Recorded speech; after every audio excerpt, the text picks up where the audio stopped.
Oh, that handsome guy has not moved an inch. He still resides right there in the corner of First and Football. Let's go to New England, the worst team in the AFC East. But Bill Belichick says going to be a lot different this year because we have a new offensive coordinator. His reputation is that he's a hard ass, and that plays to a point with some guys, maybe not with other guys. But last year they came 26th in yards in the NFL, and of course they had the incompetent duo of Matt Patricia and Joe Judge, right, running their offense, and there you see it. So just bringing in Bill O'Brien's going to make all that better, Blacks? Lies. You do know that Bill O'Brien was the head coach of the Houston Texans before. And we can pretty much see how he imploded that whole organization. And I'm saying to myself, what toughness does he bring to the team and explosiveness when he's just reading plays off a call sheet? Right. What exactly is it's he that doing? He doesn't tolerate, certain types of ball. I can see the reason why he's saying he's bringing toughness to this team because they really don't have a passing game. Right. They're going to be a team with two tight ends on the football field, trying to control the clock, trying to manage the game with Macaroni Jones and run the football. He is not going to be one of those quarterbacks that's going to throw for 300 yards every weekend and 2 or 3 touchdowns. I think his number is probably $170, $180 on Sundays.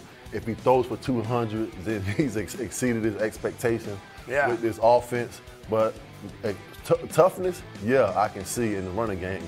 But when you speak of explosiveness, he doesn't have the weapons to really throw the ball down the field. Yeah, a lot of people, I think this is old and staid, as they say, but people go, remember Bill O'Brien's the only guy other than Belichick that had the guts to yell at Tom Brady on a sideline, which, I mean, so what? Oh, he's yelling at Tom Brady. Big deal, like that makes him the greatest coach of all time. He's yelling at Tom Brady.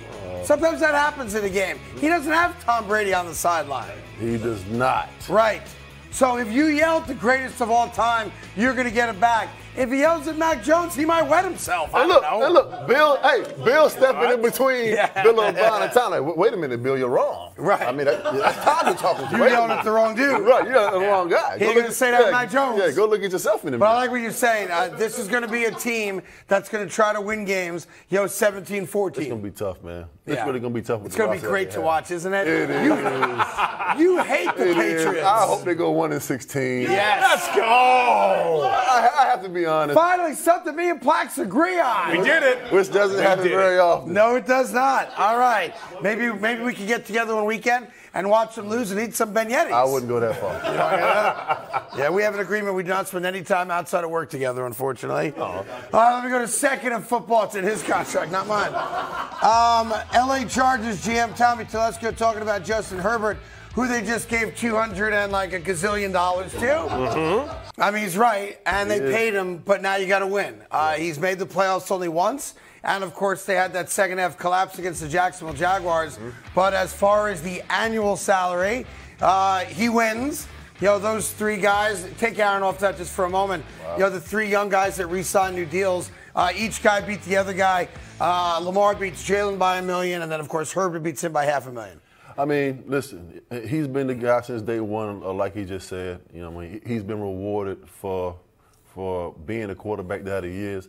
And it's just tough to look at that list, those average salaries, annual salaries of quarterback, and you look at Patrick Mahomes and you're saying to yourself, this guy might be underpaid.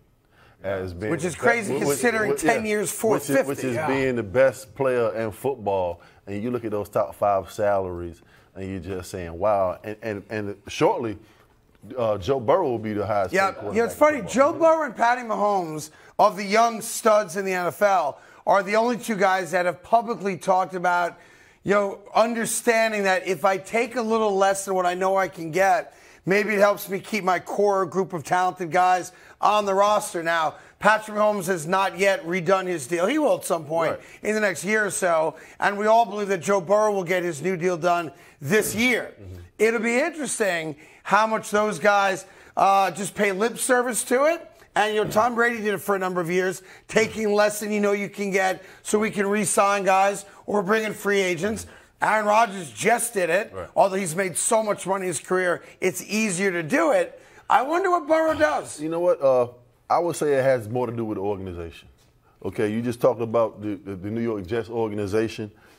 Compare the Kansas City organization to the New York Jets. Yes. So Patrick Mahomes goes in a record and he says that I'm going to take less money. But look at the players that are going in and out of the roster, and Andy Reid continues to put a offense on the field that can produce at the highest level because he has a no doubt about that. Mahomes. Yep. Will Joe Douglas, who's flexing his muscles, as you say, can he put the pieces around Aaron Rodgers like Andy Reid would do? Sure. So they can get to a Super Bowl. And the interesting thing, just to go one more step on the Kansas City part, is they have not brought in, rock star free agents because they assume, much like Brady, that Mahomes is going to turn guys into rock stars. He does. Look at Kadarius Toney. Yep. Look at him. He was here. Now he's in Kansas City. The guy's a rock star. They let go of McCole Hardin Jr. Now he's in the New York Jets. Right. Let's see if he has the same production that he had in Kansas City here in New York. Yep, no doubt about it. All right, let's go to third in football. Dan Campbell, everybody's favorite head coach quote machine. You might remember a year ago, Dan Campbell said during an interview that he really wanted to bring a live Tony Montana-style lion on the sideline of games because that, of course, is their mascot. They are the Detroit Lions. But what? He was asked about that again on the Pardon My Take podcast earlier this week, and I think we have audio of it. We don't. Great. All good anyway. Here's the what audio are you looking for? Huh? What more do you need? He wants a lion. No, I thought there was audio of Dan Campbell telling the story, which I'm not going to have to tell you, which is that he went to the owner of the Lions and said, "Can I have a real lion?" That sounds like a Dan Campbell thing. Hang on. The owner of the Lions said, "Yeah." So then they went to the NFL, and the owner of the Lions said, "Look, I want to make sure this fits NFL protocol. Yeah. I saw Snowflake on the sideline of Dolphin games. Wait a second. I want to have a live lion on the sideline of Lions games." Wasn't this a plot point in semi-pro and the lion got loose? Well, the NFL said no. No way! I can't believe it. Hey! The lion tamer.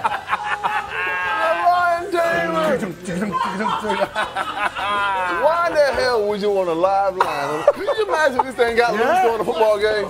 Yeah. Could you Great in imagine? shorts. Yeah. Yeah. By the way, I do look handsome riding that, taming that lion. You gotta work on those calves, Thank though. you for that. By the way, could you imagine a live lion there? And you go in and score. You're like, do I want to catch that ball or not? Could you imagine a live lion getting loose in the football stadium? By the way, that would be the highest rated game in the history of the NFL. I'm tuning in. Yeah, I hope it's on Fox. Yeah. Thanksgiving Thursday, Lions, Bears, and we have a live lion on the sideline. Well, they got to bring a live bear if that's the case. Dan Campbell, Bring out that sun bear from China. That dude will take that helmet off so fast. Hey, Dan Campbell has said some things, man. He's just not really stable. He came out when he got the job and he said that we want to take on a relationship as a city. We're going to be scrappy. We're going to be physical. We're going to be biting kneecaps. Yeah, he did Who say the hell that. is biting kneecaps in Detroit? I don't know. And now he wants a live lion on the sideline. Yeah, that'd be intimidating. You can't deny that. If you were running a little post pattern into the end zone and you saw a lion, you might say, "Not today." Just across the goal line. And then go back to the sideline. But man, a real live lion. He did confirm that. He asked, and the owner said, "Yeah, sure, why not?" And the NFL had to tell them, you can't have live farm animals. Who the hell is selling lions? And where's a lion a farm animal? I got a guy. You got a guy? I got a guy. Wait. What we farm? can talk later. If you want a lion for the kids, No, let me know. I don't want a lion. I'm just letting you know. If you want a lion, a boa, tiger, a zebra, I get whatever you want. What farm did you go to where there was just a lion hanging You out? think I'm a loose lipped? I ain't telling you where I get it from. You just put cash on the table, you have a lion tomorrow. That's all. You have a rooftop deck. You want a lion for it? Not really. Okay, then there you go. Don't do it. Hey there. Thank you so much for watching The Carton Show. You can subscribe right here to get all the latest bits and segments from the show. And by the way, while you're at it, we have a lot of great shows on FS1, so check them out too.